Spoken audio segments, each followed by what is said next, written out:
Hi there, Colin from Adelaide Hills Hedges here. I've got a section on this big cypress that I'm working on where over time it's bowed out. I don't know if you can see that, I'll get a little closer. But it's bowed out here and I'm cutting that bow off. This is my third trim on this property.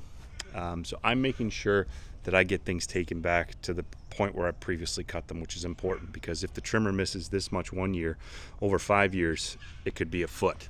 And that's how hedges get super wide. And what happens when they bow out, it's usually a combination of things, but as the hedge increases in width, the limbs grow horizontally and they sag under their own weight and under the weight of debris that's accumulated from within the hedge and from sometimes trees over top, like what we have here.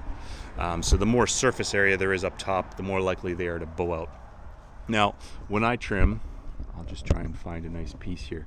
Here's a perfect little example. That's this year's cut that's lighter, and that's last year's cut that's darker.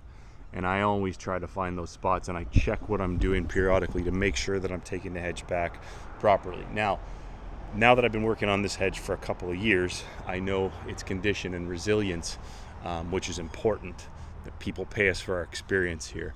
I'm not gonna just willy-nilly cut into a hedge and risk, look at the property here. I'm not going to spite this hedge for the sake of a couple of inches of bow. It's not encroaching across a footpath or a driveway.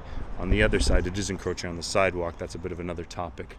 But I'm going to make sure that when I cut in, I'm going to leave a nice result. I want to leave things looking better than they were before I got here. So up here, you can kind of see just how much I've been cutting off.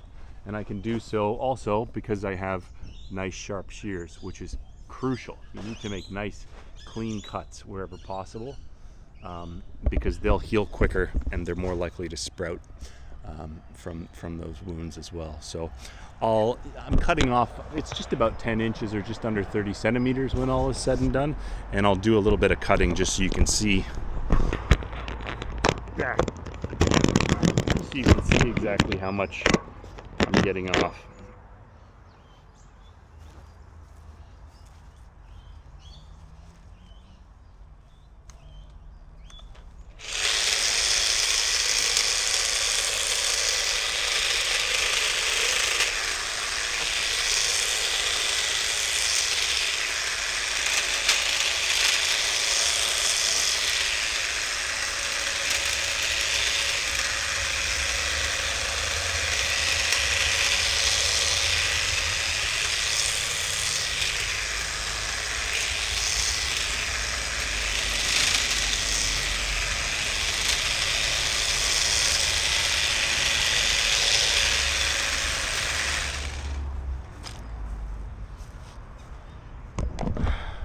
So there we go, we're well on the way. I'm gonna hop up on the ladder to do that last little bit, but we're well on the way to kind of correcting this bow, turning it from something that looks like my beer gut on a Sunday to something that looks like my sucking it in posture for a family photo. Anyways, there you go. Hope that's helpful. Check out other hedge trimming, gardening, power equipment related content on my channel, and have yourself a nice day. I'm gonna have a lovely day here. Bye-bye.